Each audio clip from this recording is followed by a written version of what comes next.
What's up, everyone? Joe here again, back with some Jar Jar jargon. And today I wanted to make another quick video to discuss the second half of The Mandalorian Season 3. As you know, we just finished Episode 4 last week. We are now on the second half of the season. We have very, very minimal clips from the second half of the season, probably really only the Navarro fight against the pirates, which is likely going to happen this week on episode 5. So episodes 6, 7, and 8 are going to be almost entirely blind, and I'm just going to make some bold predictions on what I think is going to happen and what we can expect in those episodes. So starting with episode 5, I do think the pirate fight is actually going to happen towards the beginning of the episode. It's going to get the Mandalorians out of that dangerous planet where they keep getting attacked by these, flying raptors and the giant turtles, and we'll get them to Navarro, where we know that Grief Karga already said there's a great plot of land that he had scoped out for the Mandalorian where he can kind of chill and relax. And I think what'll happen is the Mandalorian covert will move to Navarro, and they will offer protection to the people of Navarro in that way. So they'll take care of the pirates, in the system, and then they'll move their covert to Navarro. Beyond that, I think we're going to start to see somewhat of a romance between Bo and Din. It's pretty strongly hinted at this season. Bo kind of playing that mom figure for Grogu, especially in episode 4 when she's talking to him and helping him with the training darts. And the other thing that I think is possible that we might see is what's called a Keldabe Kiss. This is the way that Mandalorians kiss. It's where they kind of push their foreheads together, when they have their helmets on. And as we know, I don't think Din's going to be taking off that helmet anytime soon. Now, while Bo might, especially, later in the season here, the last few episodes, I think they're going to share an intimate moment in that way.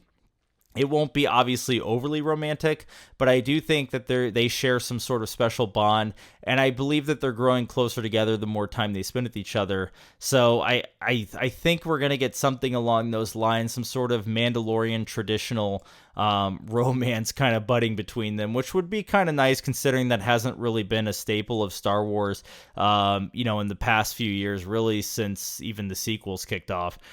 So that's one thing I'm looking out for. And then the other big piece of it is we still haven't seen Moff Gideon, but we know that he's going to be in this season. Giancarlo Esposito is recently on The Tonight Show with Jimmy Kimmel, and he did confirm that we're going to see him soon in episodes, fairly soon. And we only have 4 episodes left, so we know that he's got to be coming in at least 5 or 6 probably. And I think it's going to start with his escape from the New Republic. We're kind of going to see how that unfolded or is unfolding if it hasn't happened yet. And I think the Elia Kane character, which we do have one shot of in the trailers that we haven't seen yet. So she's clearly still in the New Republic on Coruscant, and I think she's going to be a key component to get him out of custody with the New Republic, so he can take over, his Imperial Remnant again. And clearly he has help from some other Imperial Remnants, considering the TIE Interceptors that we saw in Kavala. And as Bo-Katan stated, that was way too many for an Imperial Warlord. So either the Imperial Warlords have come together to form some sort of collective and kind of rally around Moff Gideon, or it's Thrawn working kind of in the shadows. And I wouldn't be surprised if it's Thrawn. It would make a lot of sense to be Thrawn, especially considering the Ahsoka show that's coming up.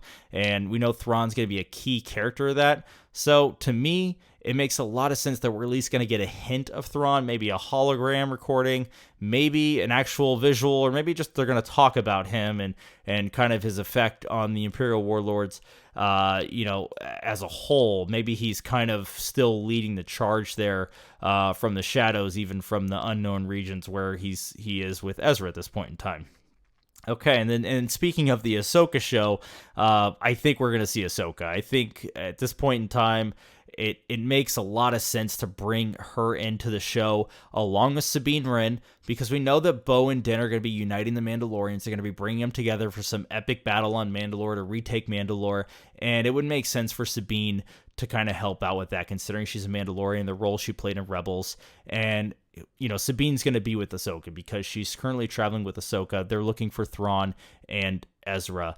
And the other thing is Sabine knows how to wield the Darksaber. She's had training with it, so maybe she can offer some training to Din, which makes a lot of sense as well. And I think it'd be really, really cool scene to see. It'd be a good way to introduce Sabine to people, who are only watching The Mandalorian and kind of get some people amped up for the Ahsoka show coming in the summer.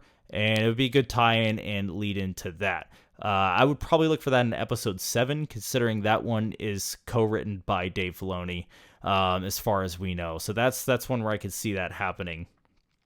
So we do think there's going to be some sort of epic battle for Mandalore, Imperials versus Mandalorians, possibly some Mandalorians still on the Imperial side, just like they were in Rebels. But I think this season we're going to see the demise or the end of Moff Gideon himself. I do think his story comes to an end this season, and that way we have a clear path to Thrawn. At that point in time, Thrawn now becomes the big bad going forward for Mandalorian Season 4, the Ahsoka, Skeleton Crew. He's kind of going to be the big Thanos-type character of this timeline, and I think it makes complete sense to end Moff Gideon's story here, to have his defeat finally come. He's probably going to die, is my thought. I don't think they're going to keep him around. You can't just have this guy keep escaping death and living. He already escaped death in Season 1. He's now going to escape prison or custody of New Republic from Season 2. So Season 3, I think it's got to come to an end, and like I said, it clears the path for Thrawn. Thrawn is going to be our new villain going forward for all the shows collectively. And my one last bold prediction for the season is that I still think we're going to see Han Solo. We know there's that New Republic kind of plot thread that's going on in the background, especially with what we got in Episode 3. So we're going to get some New Republic era characters, and that could be Mon Mothma, and of course it could be Leia, but I think that's unlikely considering, the passing of Carrie Fisher. And with the Indiana Jones 5 de-aging of Harrison Ford, I think it makes the most sense that we're going to see Han Solo as a small cameo. I don't think he's going to play any kind of big role at all. And I don't think he's going to play a role in the retaking of Mandalore, but I do think he could play a role in kind of the unveiling of Thrawn and what the Imperial remnants are kind of planning going forward, because the New Republic's going to have to figure something out.